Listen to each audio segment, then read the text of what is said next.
ಧ್ಯಾನ ಮುದ್ರಾ.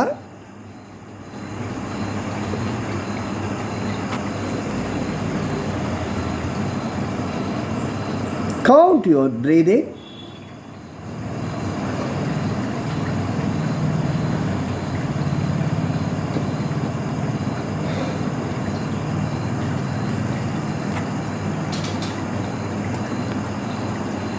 ಈಗ ಮಣಿಪುರ ಚಕ್ರದ ಮೇಲೆ ನಮ್ಮದು ಕಾನ್ಸಂಟ್ರೇಷನ್ ಆಗಬೇಕು. ಮಣಿಪುರ ಚಕ್ರ, ಮಣಿಪುರ ಕೇಂದ್ರ, ಅದರ ಸ್ಥಾನ ನಮ್ಮ ಹೊಕ್ಕಳ ಭಾಗದಲ್ಲಿ, ಅದರ ಸ್ಥಾನ ನೇವಲ್ ಪೊಸಿಷನ್. ಮನಸ್ಸು ಹೊಕ್ಕಳ ಭಾಗಕ್ಕೆ ಹೋಗಬೇಕು, ಅಲ್ಲಿ ಕಾನ್ಸಂಟ್ರೇಟ್ ಆಗಬೇಕು.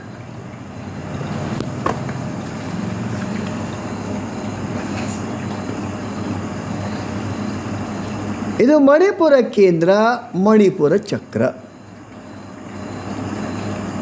ಪಂಚಮಹಾಭೂತಗಳಲ್ಲಿ ಅಗ್ನಿಯ ಸ್ಥಾನ ಇದು.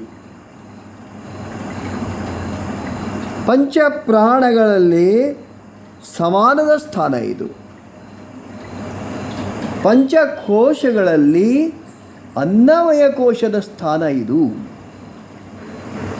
ಅದರ ಮಹತ್ವ ಗೊತ್ತಿರಬೇಕು. ಮಣಿಪುರ ಕೇಂದ್ರ, ಮಣಿಪುರ ಚಕ್ರ. ಎಂಥ ಕಠಿಣ ಪರಿಸ್ಥಿತಿಗಳಲ್ಲೂ ಸಹಿತ ಶಾಂತಿ, ಸಮಾಧಾನದ ನಡವಳಿಕೆ ಇರುತ್ತೆ. ಇದು ಮಣಿಪುರ ಕೇಂದ್ರ ಸರಿಯಾಗಿ ಕೆಲಸ ಮಾಡ್ತಿದ್ರೆ ನಮ್ಮ ನಡವಳಿಕೆ ಶಾಂತಿ, ಸಮಾಧಾನದಿಂದ ಕೂಡಿರುತ್ತೆ. ವಿಶಾಲ ಪ್ರಜ್ಞೆ, ಬ್ರಾಡ್ ಕಾನ್ಷಿಯಸ್ನೆಸ್ ಇರುತ್ತೆ. ಎಲ್ಲ ದ್ವೇಷ, ಮತ್ಸರ, ಮೋಹಗಳಿಂದ ಮುಕ್ತ.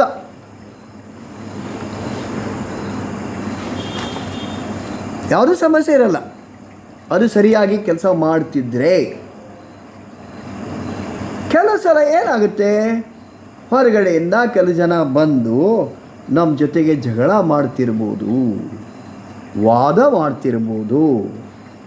ಆವಾಗ ಆ ಮಾತುಗಳನ್ನು ನಾವು ಹಿಡಿದು ಬಿಡ್ತೀವಿ, ಮನಸ್ಸಲ್ಲೇ ಹಿಡಿದು ಬಿಡ್ತೀವಿ ನಾವು. ಅಯ್ಯೋ ಅವ್ರು ಹಿಂಗಂದ್ರು ಅಂತ ಹಿಡಿದು ಬಿಡ್ತೀವಿ. ಆವಾಗ ಏನಾಗ್ಬಿಡುತ್ತೆ, ಊಟ ಮಾಡಿದ್ದು ಪಚನ ಆಗೋದಿಲ್ಲ. ಕೆಲವು ಸಲ ಊಟ ಮಾಡಲಿಕ್ಕೂ ಮನಸ್ಸು ಬರಲ್ಲ. ಯಾವಾಗಲೂ ಅದನ್ನೇ ವಿಚಾರ ಮಾಡ್ತಿರ್ತೀವಿ.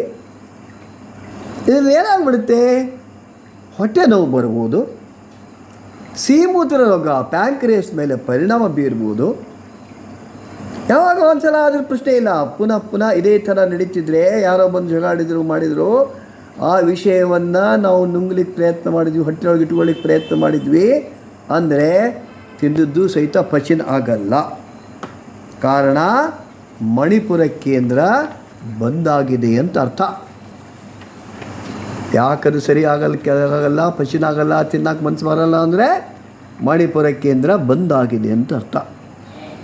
ಅದನ್ನು ಸರಿ ಮಾಡಬೇಕು. ವಿ ಹ್ಯಾವ್ ಟು ಆ್ಯಕ್ಟಿವೈಸ್ ಮಣಿಪುರ ಕೇಂದ್ರ. ಅದಕ್ಕೆ ಮತ್ತೊಂದು ಹೆಸರು ಶ್ರೀಮಣಿ ಪದ್ಮೆ ಅಂತಾರೆ. ಅದರ ಬಣ್ಣ ಹಳದಿ ಬಣ್ಣ, ಅದರ ಬೀಜ ಮಂತ್ರ ರಮ್. ಸೊ ನಿಮ್ಮ ಮನಸ್ಸು ನಿಮ್ಮ ಹೊಕ್ಕಳ ಭಾಗದಲ್ಲಿ, ನೇವಲ್ ಪೊಸಿಷನ್ನಲ್ಲಿ ಹಳದಿ ಬಣ್ಣದ ಬೆಳಕನ್ನು ನೋಡೋ ಪ್ರಯತ್ನವನ್ನು ಮಾಡಬೇಕು.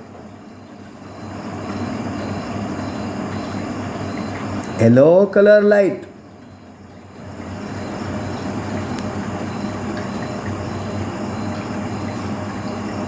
ಮನಸ್ಸು ಕೆಲಸ ಮಾಡಬೇಕು.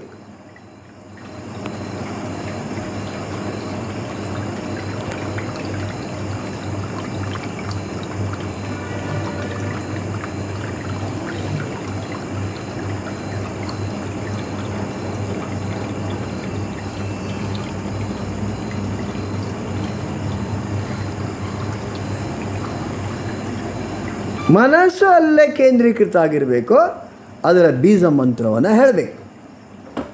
ಓಂ ಶ್ರೀ ಮಣಿ ಪದ್ಮೆ,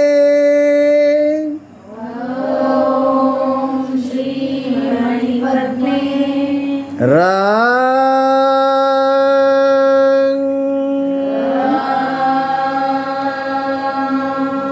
ರಾ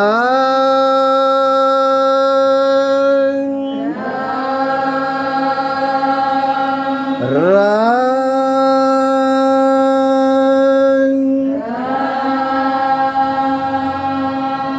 ರಾ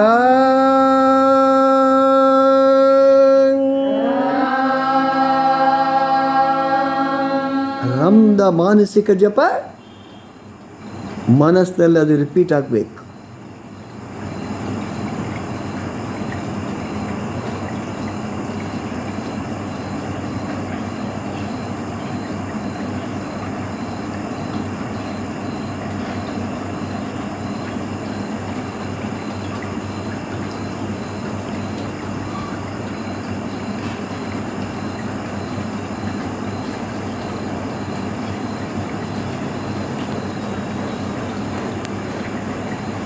ಆಳವಾದ ಉಸಿರಾಟ, ಡೀಪ್ ಬ್ರೀದಿಂಗ್.